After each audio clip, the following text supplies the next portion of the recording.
Agora acho que vai. Vamos ver.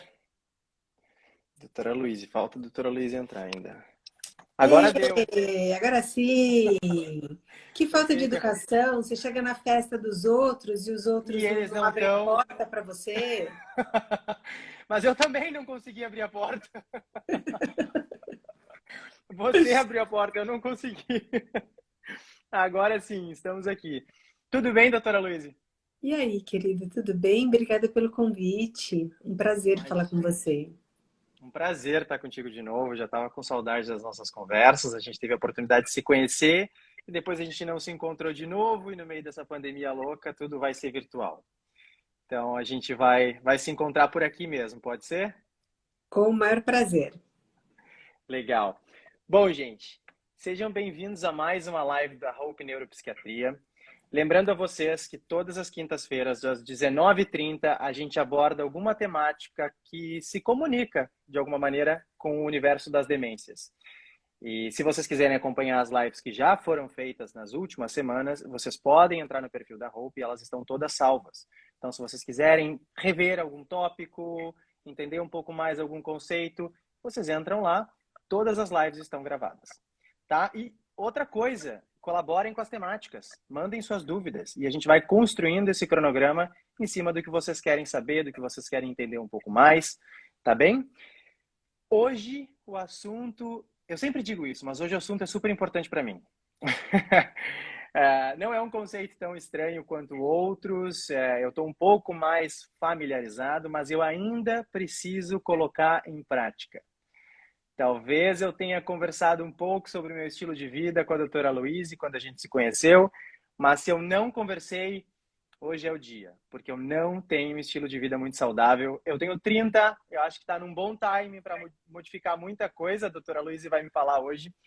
Se vocês tiverem alguma dúvida, é aquele esquema de sempre. O chat está aqui, vocês vão colocando os comentários, as dúvidas de vocês. A gente vai falar sobre o envelhecimento saudável e sobre aquilo em nosso estilo de vida, em nosso cotidiano, que a gente pode modificar para impactar de uma maneira mais positiva o nosso processo de envelhecer. E a gente vai falar sobre a Lifestyle Medicine.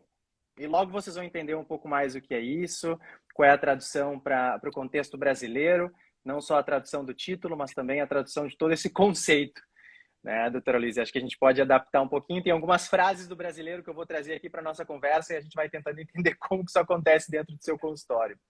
Bom, Ótimo. começando então, você é médica geriatra e a gente vai entrar mais a fundo nessa temática do estilo de vida. Mas eu queria saber o que a gente pode considerar como sendo um envelhecimento bem-sucedido. Olha, quando você vai na literatura e procura o termo envelhecimento bem-sucedido, tem uma grande variedade de definições, né? Mas uma coisa que eu acho que é comum a todas elas é no que diz respeito à autonomia, né? Então, independentemente do que esse paciente coleciona como doenças, né? O que faz essa pessoa não só se considerar um envelhecimento bem-sucedido, é o quanto ela consegue ser responsável pela sua tomada de decisão, né? E execução também dessa sua decisão. E uma coisa muito legal de quando você vai estudar envelhecimento bem-sucedido é que tem um viés muito grande assim do que o pesquisador considera o que é um envelhecimento bem-sucedido do que uma pessoa considera um envelhecimento bem-sucedido. Então, às vezes, pelo score, né, do pesquisador, assim, olha, veja bem, esse paciente tem várias doenças, tem esse problema, tem outro... não acho que envelhecimento bem-sucedido. E aí o paciente, um gaúcho, diria, bah, mas eu tô ótimo, né? Então, tem essa discrepância. Então, a gente ainda não tem um termo que sirva, né, para todas as situações. Mas autonomia, eu acho que se aproxima mais do termo envelhecimento bem-sucedido. Você considera... Bom, eu já tive a oportunidade de te conhecer. E já fui na tua casa, já vi que muito daquilo que tu E traz no teu comeu discurso... saudável. Exatamente. Comeu Comi uma saudável. janta maravilhosa que foi saudável. Então eu sei que você aplica toda essa narrativa, todos os conceitos que você traz para o consultório e para a sua vida profissional, você aplica não só para você mesma, mas também para sua família. Isso, Sim. como é que veio o interesse de trabalhar com estilo de vida dentro da medicina? Você já tinha um estilo de vida saudável e por isso você construiu essa Hum, trajetória? Ou foi o Não, contrário? não. Então, acho que veio da pessoa física e da pessoa jurídica, né? Então, na pessoa jurídica, enquanto médica, a minha escolha por geriatria foi justamente de querer ver o indivíduo de uma forma mais ampla, né? Então, pensando como especialidade, eu conseguia ver a parte neurológica, cardiológica, ortopédica, reumatológica, psiquiátrica. Então, isso me encantava. E, ao mesmo tempo, eu queria ver, me chamava a atenção, por que os processos eram tão heterogêneos, né? Então, por que duas pessoas tinham um envelhecimento tão discrepante, né? O que determinava isso? Então, eu tinha interesse em me aprofundar sobre isso. E aí, minha formação foi fazendo uma colcha de retalhos. Então, eu fiz a minha pós em saúde coletiva, tentando entender os determinantes sociais do envelhecimento. Eu fiz o curso de conflito e sintoma de psicanálise no SEDES para entender a parte psicológica. Eu fiz o curso de promoção à saúde para pensar nas medidas como vacinação, quimioprofilaxia, tentando entender, né, o que ia fazer essa determinação. E aí, uma vez, um GERP, me falaram sobre o curso do Einstein, perdão, o curso de Harvard, e depois teve a pós-graduação do Einstein, e eu falei, meu Deus, que coisa interessante, porque esse nome Lifestyle Medicine é uma coisa muito exclusiva, né? Parece que é você cuidando da saúde no iate na Ilha de Caras, né? Porque tem um nome pomposo. E a gente está falando da medicina de bons hábitos, né? A gente está falando da medicina que a sua avó provavelmente falava para você: menino, dorme cedo, come direito, cuidado com quem você anda, não vai fumar, porque fumar faz mal. Mas o que a medicina do estilo de vida traz é evidência científica robusta, né? Que descola um pouco a medicina do estilo de vida de outras medicinas ou pseudomedicinas que não têm esse respaldo científico, né? Então, a gente sabe exatamente, por exemplo, o quanto de atividade física tem que fazer para determinada situação, qual que é o melhor exercício, por exemplo, quais são os hábitos que revertem diabetes. Então, a pessoa jurídica foi nesse modelo de construção. Com relação à minha construção enquanto pessoa física, eu nunca gostei de fazer atividade física na vida. Eu comia ok, mas eu comia ok assim. Sempre tive um bom controle de peso, comia salada uma vez por dia, né?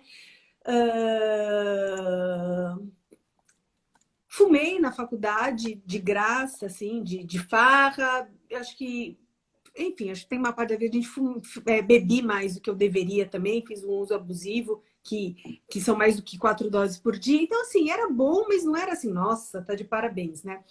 E aí, na minha segunda gestação, eu fiquei muito doente. Eu tive citomegalovírus e depois eu desenvolvi uma doença autoimune.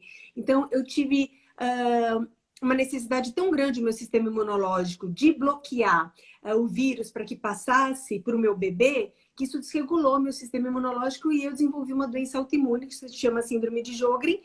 E eu sentia muito cruel que a única coisa que eu poderia fazer a respeito disso era tomar meu remédio.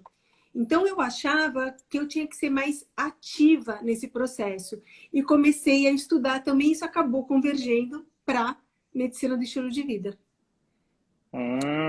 E Então, aí, o que é importante falar, Fernando? Porque você fala assim, nossa, fui na casa da Luísa, ela é super saudável, ela chegou da academia, e aí eles vão fazer trilha no fim de semana, eles comem um risoto vegetariano, mas não tem essa chavinha, né? Não virou essa chavinha. Isso é um processo, então isso tem que ser ativo na cabeça da pessoa. Então, todo dia você tem que pensar, poxa, como que pode ser um pouquinho melhor, né?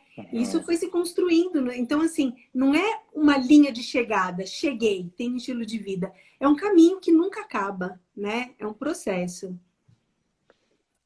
sabe que eu até identifico isso na minha própria trajetória, porque eu cuidei da avó e lancei o livro sobre isso, e as pessoas falam, nossa, você foi um neto fantástico, um cuidador maravilhoso. A partir de quando você se viu nessa... Eu não sei exatamente dizer, olha, esse foi o momento da transformação, aqui que eu decidi largar tudo que eu fazia para cuidar da minha avó, porque não foi da noite para o dia, não foi uma decisão única, né? São pequenas decisões do cotidiano que vão construindo uma jornada.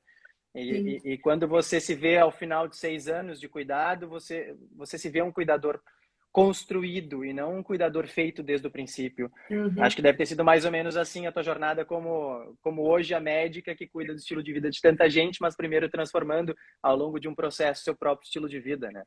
E isso é muito rico. Pessoal, vocês que estão entrando, a gente está falando sobre estilo de vida, medicina do estilo de vida e sobre envelhecimento saudável, envelhecimento bem-sucedido. Sejam bem-vindos, coloquem aí no chat se vocês têm ou não um estilo de vida saudável. Eu já me coloquei aqui no spotlight, já disse que o meu processo de envelhecimento, que a gente envelhece todos os dias, desde que a gente nasce, meu processo de envelhecimento não está sendo muito saudável. Eu tenho muito ainda para mudar no meu cotidiano. Quero saber se vocês se alimentam da melhor forma possível, dentro do que vocês imaginam que é a melhor forma possível.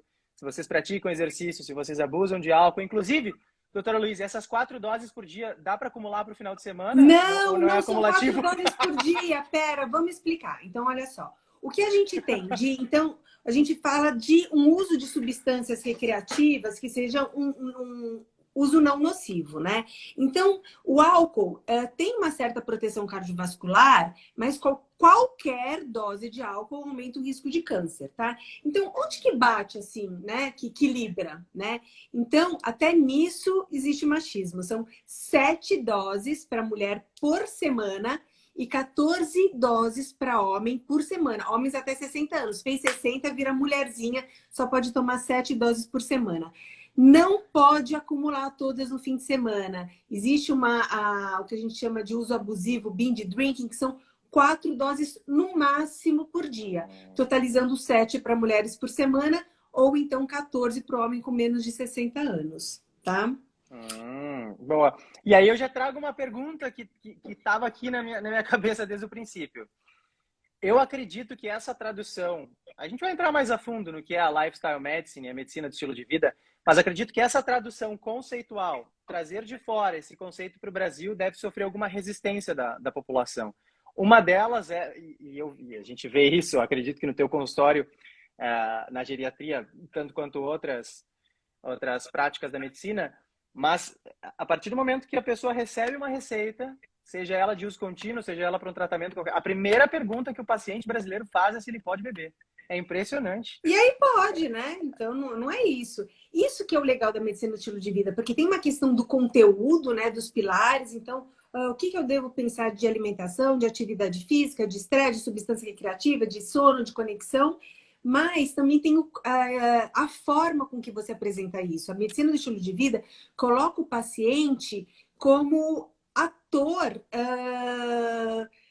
que vai produzir, né, essa caminhada. Então, vai ser um pacto coletivo, né? Essa gestão do cuidado vai ser você tomando decisão junto para o seu paciente. Não vai ser uma prescrição. Olha só, Fernanda, vamos começar você comendo 5 frutas e verduras por dia. Escreve no papel. Aquela meta tem que ser pactuada com o seu paciente, tem que fazer sentido para ele dentro da trajetória dele. E uma coisa que é muito importante é que para você entender, né, que o paciente precisa ser ativo, né, então primeiro tem que quebrar esse paradigma que o profissional de saúde é um ditador de regras, né?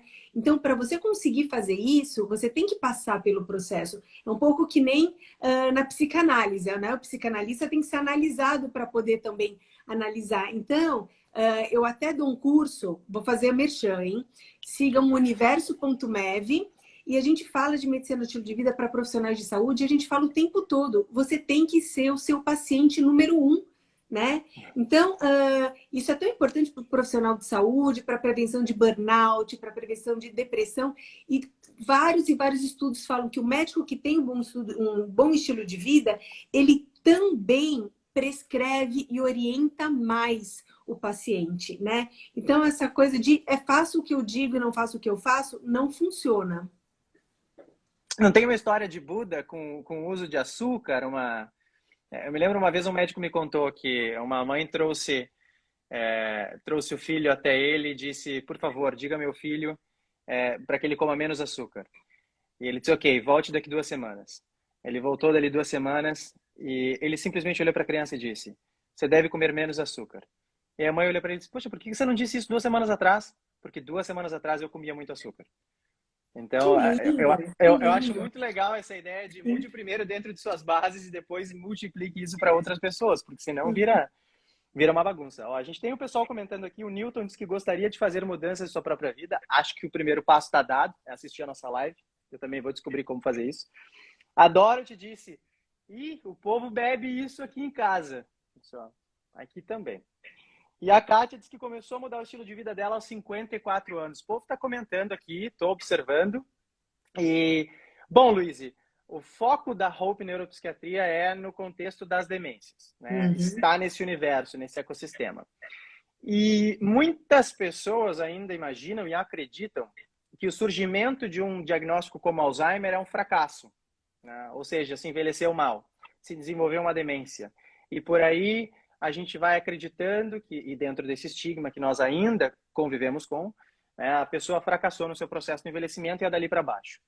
É possível envelhecer com uma demência de maneira bem-sucedida? É possível envelhecer com demência e ser considerado um envelhecimento bem-sucedido, principalmente se você fizer o recorte pelo olhar do paciente, que vamos combinar, é o que está em jogo, é o que importa, né?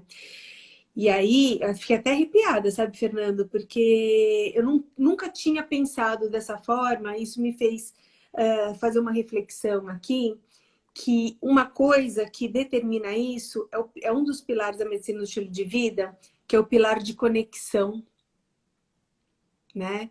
E a conexão conecta a partir da vulnerabilidade, gera a empatia necessária para que as pessoas que estão mais ativas na tomada de decisão desse paciente que está com essa dificuldade possam tomar decisões que sejam coerentes, que façam sentido com a trajetória de vida daquele paciente. Então, se a gente for pensar dessa maneira, sim, é possível você conviver com demência e ter um envelhecimento bem-sucedido. Porém, contudo, entretanto, a modo de que, né, a gente pensa nisso como um final, né, de uma trajetória também, né? Mas eu penso também que quando a gente fala em medicina do estilo de vida e demência, pensar que só com mudança do estilo de vida você tem uma redução de 60% do seu risco de demência, mesmo quando tem aí uma predisposição genética, você não pode negligenciar também o tamanho do impacto disso, né? Então, assim, que remédio que faz isso? Né? Nenhum, né? E quando a gente vai estudar a prevenção de demência, não tem nada mais vigoroso, mais robusto do que a atividade física, né? Nem me fala. Tá. Acho que essa pausa dramática me foi muito conveniente. E aí eu tive um quebre, né? Quebre aquele momento, é tipo um sacode aqui. Porque o tempo todo, quando a gente faz medicina no estilo de vida, a gente tem que baixar o paradigma daquela medicina diretiva, né? E aí eu pensei assim, eu vou falar pro Fernando, ele tem que começar a fazer atividade física, né? Eu acho que se ele quer começar por algum lugar... Mas aí tem que ver com o Fernando, o que é que faz mais sentido para ele nesse momento? Será que é com atividade física mesmo? Né? Sabe que eu enfrento esse grande dilema na minha vida. Acho que boa parte das pessoas que estão nos acompanhando aqui, que vão assistir a live depois, elas vão compartilhar do mesmo sentimento. Eu queria muito gostar, mas eu nunca peguei o hábito. Eu nunca peguei. Acho que depois que a gente pega o hábito, a gente se acostuma a fazer aquilo, e aquilo vira parte do teu cotidiano, você sente falta quando não é praticado. E aí eu te trago outra pergunta. O que é mais difícil? É começar uma coisa nova ou fazer disso um hábito constante? Eu acho que é começar. Eu acho que é começar, tá? É sair da inércia. E aí, Fernando, eu acho que um erro que a gente tem é que a gente fala, ok, vou assistir a live do Luiz e do Fernando, vou começar a fazer atividade física. A Luiz falou que são 150 minutos por semana. Então, tá bom, 50 minutos de segunda, quarta e sexta, 1, 2, 3 e já valendo. Você já colocou a sua meta? O topo da montanha, né? Então, às vezes eu negocio com o meu paciente, e aí eu entendo muito disso, porque eu odeio fazer atividade física, odeio. Eu tô de shorts aqui, eu saí do treino, tomei uma chuveirada e pus uma blusa bonitinha, mas eu tava treinando antes da live, tá? Então, é criar o hábito. Então, como que é? Então, qual que é o primeiro passo para isso? Então, você tem roupa? Será que não é fazer, então, com uma companhia? Você tem companhia? Às vezes, o meu maior desafio é ter essa disciplina, é ter essa constância. Então, por exemplo, se eu fico resfriada, se eu tenho uma enxaqueca, e aí eu paro de fazer, eu demoro 2 meses para voltar, mas aí eu já aprendi a estratégia. No horário pré-determinado por mim, que eu deveria estar treinando, eu vou fazer um alongamento, eu vou colocar roupa de palhaço, nariz de palhaço e vou fazer alguma palhaçada Ah, para mim mostrar para o meu cérebro que aquele momento é o momento do meu autocuidado com o meu corpo. Eu não vou ficar no Instagram nesse momento, por exemplo. Tá? E aí, assim, essa estratégia funciona comigo, mas a gente tem que conversar com o paciente para fazer para ele o que faz sentido para ele, né? Então, o que dá prazer para ele, ou então o que é menos chato para ele. Eu acho lindo essas pessoas que falam, ai, quando eu não treino é como se eu não tivesse escovado o dente. Para mim não é isso. Eu fico perfeitamente bem sem fazer atividade física. Eu tô numa fase super boa, eu tô treinando umas 4, 5 vezes por semana, sabe? Porque eu percebi que para mim funciona fazer pouco, né? Eu prefiro fazer 20, 30 minutos do que 2 vezes por semana, 1 hora e meia. Então, tudo isso, toda essa meta, né? Então, esses pequenos passos, a gente tem que trabalhar com o nosso paciente. Isso faz parte da estratégia. boa. Ó, o Rafael Canineu entrou aqui para assistir a gente. O Rafael teve uma grande mudança na vida dele. Ele é uma inspiração para mim. Ele mudou 100% nos últimos anos e foi impactante essa mudança na vida dele. A gente pôde presenciar isso. É algo que eu ainda busco essa inspiração em outras pessoas. Às vezes eu te confesso que as redes sociais, e isso talvez entre dentro do estresse na medicina de estilo de vida, porque Uhum. embora nos conecte com o mundo, também nos gera uma frustração gigantesca, porque existem aquelas pessoas que preenchem todos 5% que elas têm do tempo dela com exercício físico, por exemplo. E é um corpo fantástico, e posta foto de comida, e tem um corpo maravilhoso, e às vezes você está lá se matando 1 hora por semana, 1 hora por dia, não consegue nenhum resultado, entra na internet e tem, enfim, 100 exemplos que são, entre aspas, melhores do que você naquilo. E isso gera uma frustração tão grande, um estresse, uma tristeza, que nos motiva, na verdade, o contrário, né? Quando eu vejo isso, eu não tenho vontade de, no outro dia ou no mesmo momento, colocar o short, colocar a camiseta e praticar alguma coisa. Não, eu tenho vontade de ir para a cama e pensar, puxa vida, por que eu não nasci com uma boa genética? Tá.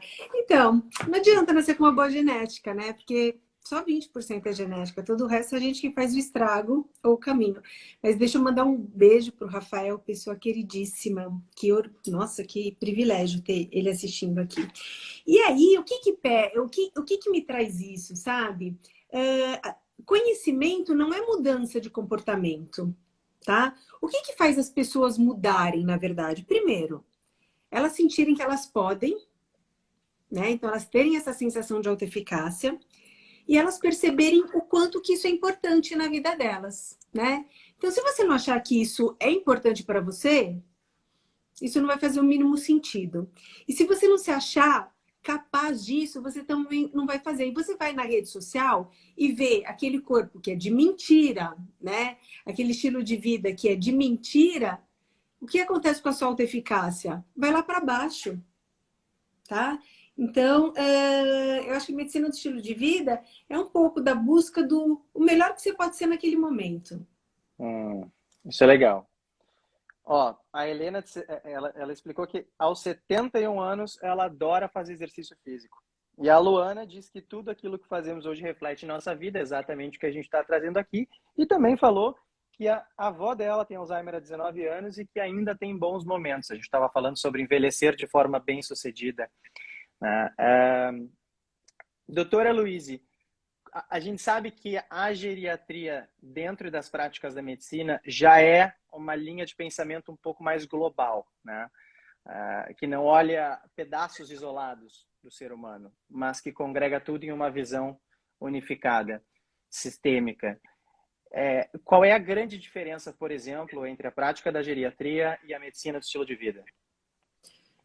Não é uma questão de prática, né? Acho que é uma questão. Qual que é o que as une, né? É pensar no envelhecimento bem-sucedido, né? E a geriatria ainda, como todas as especialidades, ainda é muito prescritiva, né? É muito prescritiva. Então, e muito diretiva, né? Então, isso é o certo, né? Então, você faça isso, porque isso é o que os trials, né? O que isso está determinado pela ciência, né? O bonito da medicina do estilo de vida é trazer mesmo o paciente como protagonista, né? Desse processo. E de que tudo que a gente fala em medicina do estilo de vida não vai prevenir só o Alzheimer, né? Vai prevenir o câncer, vai prevenir doença cardiovascular, né? Vai gerar a conexão. Isso se aproxima, faz com que a pessoa se aproxime das pessoas da comunidade, comecem a ter uma visão sistêmica, porque elas vão treinar mais na praça e conhecer outras pessoas e aprender receitas, né? Então, os estudos mostram que quem tem hábitos mais saudáveis acaba tendo uma visão mais para sua comunidade e para o seu planeta, né? Pensando, ampliando aí, né? Então, mas eu acho que medicina do estilo de vida, primeiro que não é uma área de atuação exclusivamente médica, tá? Chama medicina do estilo de vida, porque realmente a tradução não é boa, tá? Mas ninguém pensou numa melhor. Mas todo profissional de saúde tem essa figura poderia ter essa figura de fazer medicina do estilo de vida. E traz o profissional de saúde, independentemente se ele é médico ou se ele é o personal trainer do paciente, como gestor daquele cuidado, aquela figura central do cuidado do paciente que consegue fazer uma costura, por exemplo, com as outras especialidades. Então, a medicina de estilo de vida também quebra essa hierarquia que o médico está lá no topo da pirâmide, no auge do seu conhecimento, e as outras pessoas, os profissionais são acessórios, né? Então, eu vejo muitas vezes que o meu paciente, que me vê a cada 3, 4 meses, né? Quem sabe muito mais da vida dele é o fisioterapeuta, que vai 2 vezes por semana na casa, por exemplo, né? Ou a enfermeira que está fazendo curativo, né? Então, a medicina do estilo de vida agrega muito na geriatria, porque ajuda a costurar esses saberes de uma maneira mais horizontal. Boa, e eu gostei dessa ideia de não pensar no que os difere, mas o que os congrega. Acho que essa é uma boa linha de pensamento. Nós temos aqui o Dúlio, que comentou que ele lançou um desafio nas redes sociais. Eu parei de reclamar e para ele foi eu parei de reclamar e voltei para o CrossFit. Acho que o meu vai ser, se eu adotar esse desafio, parei de reclamar e voltei a fazer exercício físico, que eu não estou fazendo. Eu vou lançar um desafio, então, Fernando. Eu faço exercício físico reclamando, né? Eu xingo o meu personal da hora que ele chega até a hora que ele vai embora, entendeu? E tudo bem, né? O meu estilo é, apesar de reclamar, eu... Não, sabe que eu falei que eu não estou fazendo exercício físico porque eu sinto até vergonha de dizer que eu estou. Mas eu fiz ontem e hoje com personal, e eu faço com personal a cada um mês, eu faço 2 dias, que é para me sentir um pouco melhor, e aí eu tenho que desenvolver uma constância nesse desafio, eu tenho que fazer o exercício regular. E nós temos aqui uma pergunta que eu achei super interessante, que eu acho que entra também nessa ideia da medicina de estilo de vida, acho que também se relaciona muito bem com o universo das demências e com a geriatria. Como envelhecer bem sem ter medo de herdar as doenças dos pais? Gente, eu tenho zero medo de herdar as doenças dos meus pais, senão eu acho que eu já estava enterrada, né? Os meus pais, bom, minha mãe morreu já, né? Mas eles são a falência dos hábitos, porque eu venho de uma família extremamente longeva, né? Todo mundo da minha família morreu com 90, minha bisavó morreu no meu colo com 96 anos, e ela falou, eu acho que eu tô morrendo. Eu falei, então, mami, eu acho que você tá morrendo. Ela, mas eu não queria ir tão já, com 96 anos. Só que meu pai e minha mãe nunca se alimentaram bem, minha mãe nunca fez uma atividade física na vida, minha mãe fumava, meu pai infartou, eu acho que com menos de 50 anos, né? E eu tenho zero. E eles que estragaram a boa genética, dos meus antepassados. Mas eu não estou contando com essa genética, né? A gente sabe, em estudo, por exemplo, de gêmeos idênticos, que acabam, quando eles não convivem mais juntos, apenas 20% do que acontece é relacionado ao DNA. Né? Porque a gente tem a questão da epigenética. Né? O que é epigenética? A gente tem aquele DNA enroladinho assim e os genes ficam escondidinhos. Dependendo do seu hábito, ele pode abrir um pedacinho e expor um gene do bem ou um gene do mal. Né? Então, se você se cuida, expõe um gene do bem. Se você não se cuida, se expõe um gene do mal. Então, a genética não predetermina tanto quanto a gente imagina. Tá? Para você ter uma ideia, aí vou puxar o meu lado sanitarista, né? De que fez medicina preventiva e saúde pública. O CEP da pessoa determina mais a expectativa de vida dela do que o adoecimento. Então, quando a gente pensa em CEP, a gente pensa que lugar do mundo essa pessoa mora, né? Quais são as condições socioeconômicas dela. Então, gente, vamos desconstruir a genética aí. Isso é fantástico, teres trazido essa informação. Tem um estudo que eu acho incrível, que foi feito em alguns países, foi feito nos Estados Unidos, em vários estados, e ele foi adaptado no Brasil, na cidade de São Paulo, na capital, para identificar a diferença de expectativa de vida entre os bairros da mesma cidade. São Paulo, é incrível, é incrível. Uma pessoa que mora no Morumbi, Alto de Pinheiros, tudo isso, tem uma expectativa de vida de um sueco, né? Agora, se a pessoa está na Brasilândia, no Tabuão, tem expectativa de vida, eu acho que até 20 anos, né, de diferença, era uma coisa gigantesca. Quase 20 anos de diferença. Tem noção do que é uma distância que você caminha em 10, 15 minutos de um bairro para o outro, ter uma diferença na expectativa de vida de 20 anos? Isso é uma agressão gigantesca, né? E eu adorei essa frase, a doutora Celene colocou também, que adorou a sua frase, que o CEP importa mais do que a genética nesses casos. Isso foi fantástico. Mais CEP e menos DNA. Exatamente. E que grandes mudanças, doutora Luísa, a gente pode aplicar ao longo de nossas vidas para que a gente tenha um impacto significativo no nosso processo de envelhecimento? Se você puder citar algumas, assim, quais são os top 5? Fernando, você também dificulta a minha vida, né? Então vamos lá. Não, eu quero que você facilite a minha. Tá bom, vou facilitar a sua. Olha só. Já ouviu falar da corte de Harvard? Não. Foi um estudo que começou na Segunda Guerra Mundial, que eles estudaram os alunos, os homens, só homens, alunos de Harvard e os pareados com meninos da mesma idade em situação de vulnerabilidade em Boston.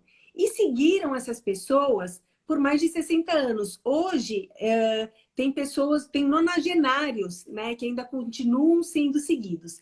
E aí eles verificaram o seguinte, pegaram esses homens com 80 anos e viram os que tinham mais saúde, né? E aí falaram assim, tá bom, o que diferenciam entre esses octogenários com saúde com os octogenários que não têm saúde, né? Aí você fala, as doenças que teve, o nível socioeconômico.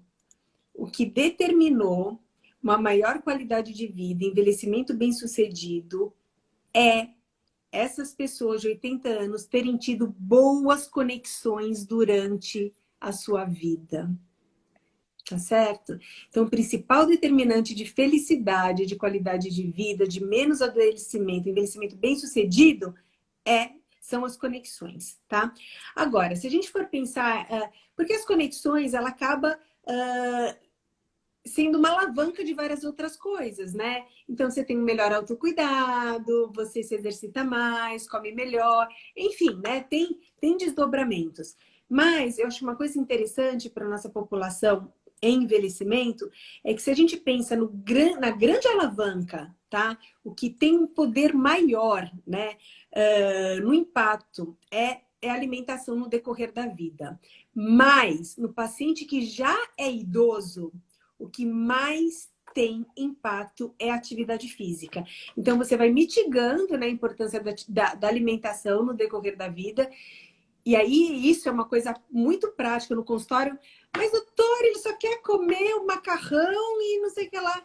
Falei, tudo bem, eu não vou brigar por conta do macarrão, mas vamos garantir que ele vai continuar fazendo atividade física? Vamos tentar melhorar essa atividade física? Então, assim, se eu tenho que gastar, né, a minha saliva, se eu tenho que pactuar alguma coisa com um paciente mais velho, é atividade física. Boa. Olha, nós tivemos outra pergunta interessante, mas antes agora tu me despertou uma curiosidade. Vamos lá. Eu tô com a minha avó aos 85 anos, passando por um momento super desafiador. Ela está internada e ela está em final de vida. Descobrimos um câncer, aliás, uma série de tumores em diversas partes do corpo, já um câncer metastático. E ela só quer comer chocolate. Ela foi diabética a vida inteira e agora ela só quer comer chocolate, porque ela sempre gostou de chocolate, mas sempre se privou disso. E aí, voltando para essas mudanças, eu pensando aqui, tudo faz sentido, eu preciso mudar a minha vida, eu preciso começar a praticar exercício, independente se eu vou xingar o personal trainer ou não, independente se eu vou gostar ou não, eu preciso fazer isso, eu preciso introduzir isso na minha rotina. Eu preciso mudar a minha alimentação. Mas existe algum momento em nossas vidas em que a gente pode deixar um pouco de lado aquilo que eu fiz a vida inteira para ter um envelhecimento saudável, para ter uma qualidade de vida e abrir um pouco mais de espaço para o que se gosta e não necessariamente para aquilo que faz bem? Ou é tudo uma questão de equilíbrio? Então, a gente tem que pensar que muitas coisas, até medicamento, tá? Não só hábito, eles têm uma ação a longo prazo, né? Então, por exemplo, você comer 5 frutas e verduras e legumes por dia não vai evitar o seu infarto de amanhã, mas talvez evite seu infarto daqui 20 anos, tá? Então, por exemplo, a alimentação é uma coisa que funciona a longo prazo, o benefício, ao contrário de atividade física, né? Atividade física, você tem uma modulação, por exemplo, da regulação de pressão arterial, ganho de musculatura, coisas quase imediatas, tá?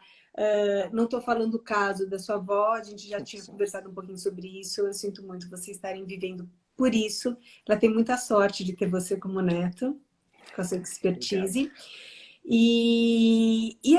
Mas nesse momento a gente tem que fazer uma releitura, né? Assim, o que é importante para ela agora, né? É comer o chocolate? Vai fazer mal esse chocolate para ela? Provavelmente não. Não vai dar tempo de fazer mal. O que a gente tem que prever? Ela não pode fazer uma hiperglicemia, né? A ponto dela desidratar, né? Ou ter outras alterações por conta dessa hiperglicemia. O que vai ser um comprimido a mais que ela vai tomar tomar por conta do chocolate que ela está comendo? Não faz o mínimo sentido esse tipo de restrição, né? Porque, infelizmente, a sua avó não vai ter o tempo de usufruir de uma boa alimentação que ela faça a partir de agora. E aí a medicina, a ciência tem para isso, né, gente? Então, por exemplo, se ela precisa um pouco mais de proteína agora para ser submetida a um procedimento, alguma coisa, tem as nutris maravilhosas que vão suplementar, que vão ter toda essa possibilidade de usar o que a gente tem de recurso para dar conta disso, né? Legal. Ó, o pessoal tá emanando carinho aqui, agradeço demais. Ainda não tinha comentado nas redes sociais, é um desafio que a minha família está passando nos últimos 40, quase 2 meses já, enfrentando essa realidade difícil todos os dias. E agradeço muito o carinho de todos vocês. Estão mandando boas energias e chocolate para minha avó. A Regina perguntou se ela está em cuidados paliativos. Ela já está em cuidados paliativos. Infelizmente, o que ela tem não tem retorno e ela já está numa idade em que ela pode se dar ao direito de morrer em paz, com qualidade, sem dor. E com chocolate bom, né? E com chocolate do bom. Do bom. Sem porcaria, sem miséria nesse momento. Que agora não é hora de economizar o chocolate. De jeito nenhum. Doutora Luíse, eu vou voltar um pouco na temática do estresse, porque ela me é muito, muito conveniente também. Eu acho que eu nunca trabalhei tanto quanto agora, né? Acho que na pandemia houve uma escalada do meu trabalho, muita gente sentiu o mesmo, talvez pela dificuldade em entender o que é porta para fora da empresa, porque tudo foi porta para dentro, né? A gente trouxe não só o trabalho e o conforto para dentro de casa, mas também as discussões, a briga, o desconforto, sentar na cadeira de casa, que não é a mesma do trabalho, acabar brigando na hora do almoço com alguém, porque você está naquele momento do conflito com alguém pelo telefone. Então, a gente trouxe todo o estresse para dentro de casa e a gente não consegue mais diferenciar o que é trabalho e o que é horário de lazer, o que é hora de desligar, de bater a porta simbolicamente e viver a sua vida. Isso aumentou exponencialmente o nível de estresse que as pessoas estão vivenciando hoje, além de outras doenças que a gente já sabe, condições como depressão, por exemplo, e até mesmo o alcoolismo, né, doutora Luiz? Nunca se consumiu tanto álcool como durante a pandemia. E eu posso me colocar nessa estatística. Eu vivi um momento bem crítico. Quando a pandemia começou, eu estava na Irlanda, um país que já tem o alcoolismo no seu DNA. Não fala isso, não é DNA, é CEP. No seu CEP, isso. Foi uma maneira simbólica de falar, mas tem razão. Vamos falar CEP. Que já tem o alcoolismo no seu CEP, literalmente. E eu acabei entrando nessa onda também, porque os meus pais isolados em outro país, não tenho irmãos, eu cuidando de outro lugar, com medo que alguém morresse durante a pandemia, você está longe, não tem voo. Foi muito complicado. E aí eu te pergunto, como que o estresse impacta na saúde sistêmica da pessoa? Gente, o estresse é um grande pró-inflamatório, né? Quando a gente vai estudar mecanismo de ação do estresse, você fica estressado, porque existe uma modulação neurohormonal que é uma coisa gigantesca, né? Então, para você ter uma ideia, o estresse altera o tamanho de hipocampo, que está relacionado com doença de Alzheimer e com depressão. O estresse é ótimo, tá, gente? A gente precisa de estresse porque senão a gente não se move. O que mata a gente é a gente não conseguir voltar para aquela reação, pro repouso depois do estresse. Então, se você imaginar, no meio da savana, vem o leão, a zebra sai correndo por conta de tanto estresse, cortisol e adrenalina que é liberado, né? Mas aí ela dá um olé no leão, no outro segundo, ela desceu, começou a pastar como se nada tivesse acontecido. Ela zerou o nível de estresse. O ser humano, a gente acorda com estresse e vai dormir com estresse. Então, a gente fica persistentemente com adrenalina, com cortisol, e aí com frequência cardíaca aumentada, com a pressão aumentada. Então, os impactos, eles são no sistema cardiovascular, na gênese de neoplasia, na gênese de depressão, de demência. Então, esses mecanismos, eles são muito bem descritos, né? E para a gente lidar com estresse, eu acho que uma primeira coisa é a gente identificar que a gente está estressado, né? Eu acho que a gente nem se dá conta disso, né? A gente tem que aprender a dar um passo atrás para a gente não reagir de bate-pronto, como se fosse um impulso, né, de reagir ao estresse. A gente tem que dar um passo atrás para tentar determinar como a gente vai responder a cada situação daquelas, né? E para isso a gente precisa de treino, de reflexão. Agora, eu adorei a comparação com a zebra, adorei. Que a zebra, de fato, ela entra ela desce o barranco, como você disse, começa a passar como se nada tivesse acontecido. Nada, vida que segue. E eu até menciono no meu livro, e agora sou eu fazendo merchan aqui, eu até menciono no meu último livro uma coisa que eu chamo carinhosamente dentro da demência de inércia emocional, que é aquele momento em que o paciente com demência, ele sabe que ele está triste, mas ele não consegue justificar o porquê, então ele continua triste. Né? Você disse para ela, sua mãe morreu. Ela vai chorar, ela vai ficar triste, 10 minutos depois ela não vai lembrar, mas ela vai continuar triste, agitada, ela vai querer ir para casa, e a situação que eu costumo chamar de inércia emocional, né? Eu estou triste, eu devo me manter triste. E daí se você pergunta para ela, por que você está triste? Ela vai dizer porque eu caí, ela vai dizer porque me roubaram, ela vai dizer alguma coisa, ela vai tentar justificar esse sentimento que ela não consegue justificar, essa emoção, né? E às vezes a gente sente exatamente isso. Quantas vezes no meu dia a dia alguma coisa me incomoda? Eu recebi um e-mail que me incomodou. E aí eu parto para o meu dia e tenho que fazer as minhas outras coisas, vou fazer as minhas refeições, às vezes vou dormir horas depois e estou agitado, estou eufórico e não sei o porquê, estou incomodado, tem alguma coisa me incomodando e aí eu lembro. É aquele e-mail que está me incomodando.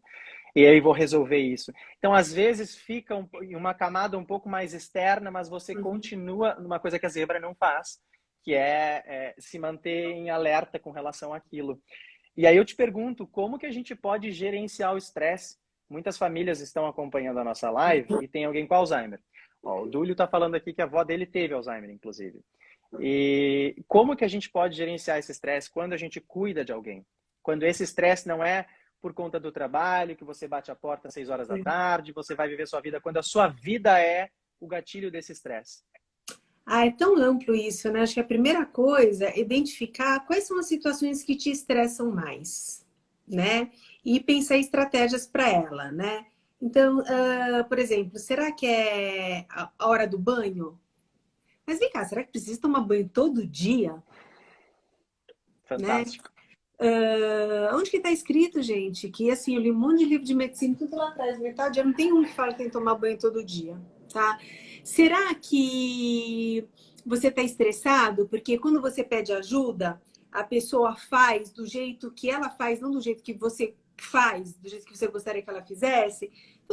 Então, do mesmo jeito que a gente tem que trazer os nossos hábitos do subconsciente para o consciente para eu refletir a respeito deles, o estresse é a mesma coisa, né? Então, quais são as estratégias, né? Então, na hora que eu vou fazer aquela troca, ou eu vou ter que falar pela milésima vez a mesma coisa, eu fico estressado? Então, como será que eu posso agir naquele momento? O que é da pessoa, o que é meu, né? A gente tem que também fazer essa separação, né? Então, identificar, pedir ajuda, autocuidado. Quando a gente fala em burnout, em estresse do cuidador, tem que ter o seu momento, tem que ter o seu autocuidado, tem que perceber a sua vulnerabilidade, desconstruir essa perfeição, né?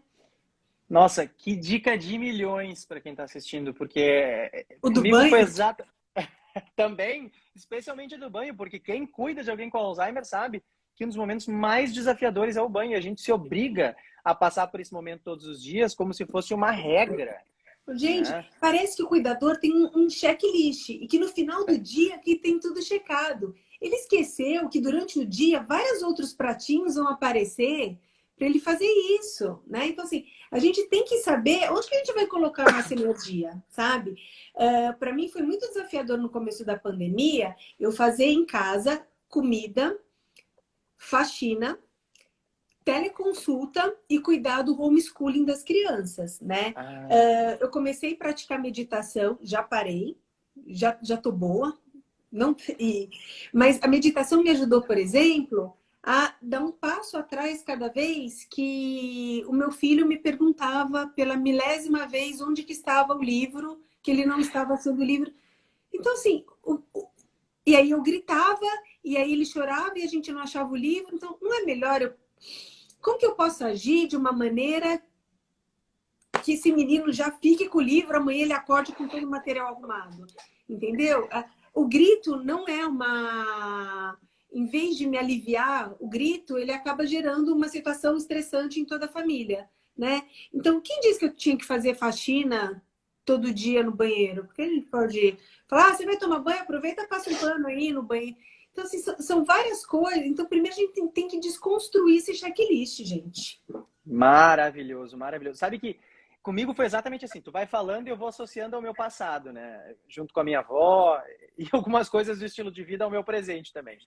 Mas quando você fala sobre identificar o que te estressa, e eu falo isso no livro, fazendo merchan de novo, que quando a minha avó perguntava 50 mil vezes a mesma coisa, aquilo me estressava em um nível que não importa a quantidade de amor que se tenha por uma pessoa. Se tu me perguntar 100 vezes a mesma coisa, eu vou me irritar. Se eu tiver que responder 100 vezes a mesma coisa, eu também vou me irritar. E aí eu comecei a desenvolver esse conceito da mentira terapêutica, né? E de como que eu poderia utilizar a mentira terapêutica não em meu benefício única e exclusivamente, mas em benefício dela também. E aí a gente conecta isso com a inércia emocional do manter-se triste depois de uma notícia ruim. Então, quando ela me perguntava onde é que está minha mãe, eu falava para ela: "A tua mãe está na praia". "Na praia?" Eu falava: "Sim, está na praia curtindo a vida". Ela: "Mas que incrível, quem é que está pagando por isso?" Eu falava: "A senhora está pagando por isso". Ela: "Eu estou pagando por isso". E ela ficava tão feliz de dar um presente para a mãe dela. E aí ela, depois de meia hora, ela estava ainda naquela euforia, naquela felicidade, e ela começava a Porque postergar. existe a inércia emocional do bem também, né? Tô Do feliz, eu bem, não sei com porquê, certeza. mas... Mas eu continuo feliz, de sorriso de ponta a ponta. E Exato. isso também me aliviou, porque esses momentos em que ela perguntava 100 mil vezes a mesma coisa, a minha resposta seria 100 mil vezes diferente. Então, no segundo momento, quando ela perguntasse, 10 minutos depois, onde é que está minha mãe? Ela já não estava mais na praia, ela estava em Paris. E depois na África fazendo um safari, na Austrália surfando com o namorado novo. E Olha, eu eu viajava não nas tinha possibilidades. tanta criatividade quanto você. Eu já era geriatra, mas enquanto bisneta. Mas eu já sabia que ia ter um roteiro, né? Que ela sempre perguntava a mesma coisa. Ah, tá bem. Ah, tá bom. É. Então, eu já ia com o meu roteiro, né? Aí, como você... Oh, mano, mas assim, você casou virgem mesmo? Ah, fala sério. Mas e o vô, ele era bom? Ele te dava muito trabalho? Ele teve amante, né? E ficava fazendo as coisas. E, enfim, né? Coisas que a gente nunca... Fiquei sabendo de várias coisas da família inteira, né? Nessa época. Quem que era a pessoa mais safada da família? E fulano era rico mesmo, mas era bandido? Então, enfim, eu já ia com o meu roteiro, né? Porque eu preferia isso do que muita gente... eu vejo que isso é uma angústia do paciente, que é o cuidador quiz, né? Quem é esse? Onde é que a gente vai hoje? Quem que te deu essa Oh. roupa? É muito chato, gente. Eu não E sei. frustrante. E frustrante. E aí, imagina o tempo todo você está sendo observado. Não é muito mais legal você pegar e falar assim: olha só, hoje a gente vai colocar essa blusa que foi o Fernando que te deu. Você fica linda de verde. Aí chega o Fernando, que é a minha imagem do Fernando, aquele piazinho lá de 10 anos, e aparece um homem barbado, assim, olha, em vez de falar, quem é esse? Olha o Fernando, que gato que ele tá, ó, não parece o pai dele, o Antônio? Né? Então, por que, em vez de a gente fazer quiz, a gente não vai para essa ideia de ficar da gente dando as dicas, Ah, né? Da gente, maravilhoso. porque assim, a memória está relacionada com o afeto, né? O afeto é o cimento da memória, né? Então, vamos Ai, que trazer lindo a isso. emoção. Que lindo isso. Que lindo Vamos isso. escrever um livro aí, Fernando? Ai, vamos, por Você favor. põe Acho o que a gente precisa. conteúdo, eu faço as frases de efeito. Você faz o punchline, gostei. Tá bem Isso, dividido ótimo. esse trabalho, tá bem dividido. Ótimo, super dividido. Não, eu adorei todo esse conceito que você trouxe da demência. Mas E isso é a conexão, né, Fernando? É você se do estilo de conectar com a vida. pessoa a partir do que ela pode te oferecer naquele momento. Mas desculpe, eu me peguei em duas informações ali. A primeira é que eu poderia ter perguntado os podres da família para minha avó e Putz, eu não fiz isso. Agora já olha, era. mas ó, se eu fosse você, aproveitava a sua avó ainda, que eu acho que dá tempo. É, A outra. aproveitar a outra. E o segundo, eu ainda não registrei bem essa informação. Você já era geriatra e ainda tinha bisavó?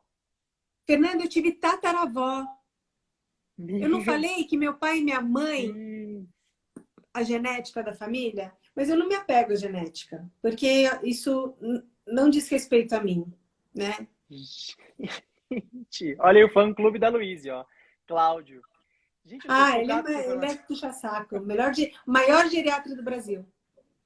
Olha, a gente Olha, já teve tá... gente que descobriu minha irmã, que máximo! Gente, presta atenção, cuidado com o que vocês perguntam. Pensem bem o que vocês vão receber como resposta. O que vocês vão fazer com essa resposta. Pois também tem isso.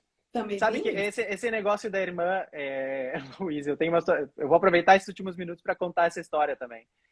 Quando eu lancei o primeiro livro, eu fui lançar o livro em Caxias do Sul, em uma livraria. Eu teve uma sessão de assinaturas. E chegou uma senhora com o livro na mão e eu olhei para ela e disse: Meu Deus, a senhora tem os olhos da minha avó. E ela olhou para mim e disse: É mesmo, porque o meu sobrenome também é Aguzoli. Falei: Não, não pode ser. O nome do pai da minha avó era Hugo. Ela disse: Meu pai também era Hugo. Ele tinha tinha uma outra família. Eu descobri 4 tios que eu não tinha até então. 4 filhos. E assim terminamos a nossa live. Minha filha. A gente descobre coisas, às vezes é melhor nem Conexão, né? perguntar. Descobrir mais gente da família, né? E aí, nisso, esculhambou o pilar dele de substâncias recreativas, porque só bebendo para processar uma informação dessa. E no final das contas é a minha tia mais participativa hoje, que mais participa da minha vida. É Poxa, uma que tia presente, maravilhosa, tia Zélia, foi um presente. presentão, foi um presentão. Eu queria muito que a minha avó tivesse tido a oportunidade de conhecê-la, porque ela é uma pessoa simplesmente incrível. Mas ela me deixou um presentão, a minha avó.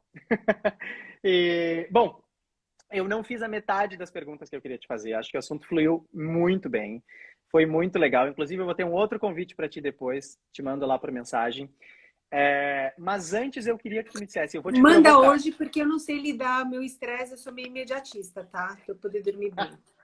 Não, eu te mando assim que eu desligar aqui. Mas agora eu vou te provocar de novo. Uma outra pergunta que tu não... olha minha mãe. Vou ter que pegar minha mãe aqui, ó. Adorei. Uma linguagem que todos vão entender e se divertir. Olha aí, viu? Acho que é sobre o nosso livro que ela está falando aqui. Ótimo. Doutora Luísa, me diz um segredo que ninguém aqui sabe.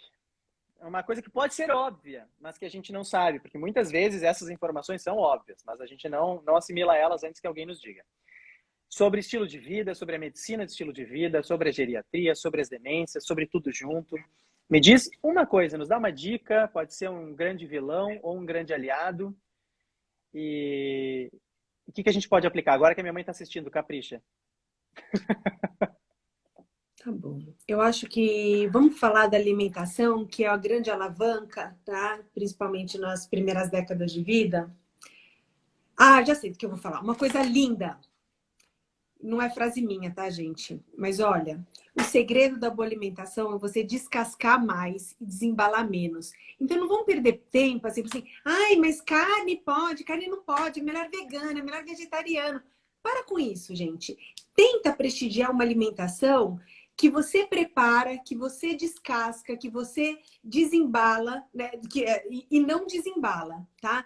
Então, coisas utilizadas. Então, eu acho que é como as nossas avós, com comida de verdade.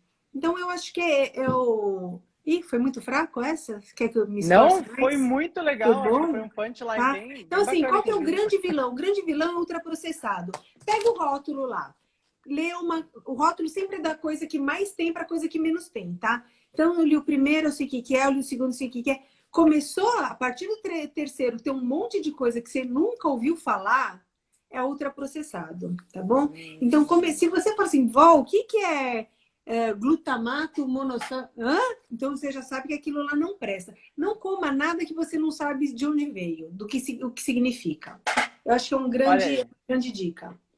tá vendo? É uma coisa óbvia, mas que a gente não se dá conta. E eu já aproveito para dizer, mãe, abre aí o armário, lê o que está nos ingredientes, nos Ó, componentes aí do que você está já tá no comendo e armário, já tá no armário, já não já tá presta errado. muito, gente. Já tá errado. Tem que estar na geladeira. Não te dá uma tristeza, doutora Luiz, quando você vai no mercado e vê aquela parte onde as frutas estão descascadas dentro de um pote embalado num Não, plástico? não Não me é dá triste tristeza, aquilo? nenhuma tristeza. Se a pessoa for comer essa fruta, tá ótimo. Me dá Mas é... tristeza, por exemplo, ver assim, hambúrguer do... Ah, desculpa, vão mandar me matar. Hambúrguer do futuro, vegetariano, polenguinho light, super saudável. Suco Clyde, 0 calorias. Aí você vai ler lá o suco. Gente, não tem nada que seja de Deus lá. Nada, né? Ah, não, pera aí que eu vou puxar pro meu lado, porque essas frutinhas descascadas no potinho é muita preguiça, e pelo amor de Deus, a Tudo saúde do bem, ambiente mas é também melhor conta. você comer essa preguiça do que a lasanha congelada preguiça também. Ah, hoje eu Tá comi vendo? 24. Não vou falar, não vou falar, não vou falar, não vou falar. Depois Não você vou falar o que manda eu comi também. hoje. Fala. Bom, não, porque eu não tive tempo de comer uma coisa mais Tudo saudável. Essa vai bem. ser minha desculpa. Eu comi a marmita que meu marido esqueceu lá no consultório. Bom, já estava melhor do que os meus Tava ótima. pasteizinhos de Salada, forno. arroz, feijão, quiabo, abóbora e carne. Olha aí. Meu Deus do céu. Comida de verdade. Buenas. Gente, muito obrigado. A live de hoje foi uma das minhas favoritas. Eu adorei. E a gente vai ter que fazer uma segunda edição mais pra frente, doutora Luiz. Te Maior comprometo. prazer. Maior prazer. Bom, um beijão. Gente, quinta-feira que vem, 19h30, uma outra live. Se vocês quiserem assistir de novo essa, porque eu sei, eu quero. Vai estar lá no nosso perfil, junto com todas as outras das últimas semanas. Não percam. Beijão, doutora Luíse. Tchau, tchau. Obrigada, Pedro. Beijão.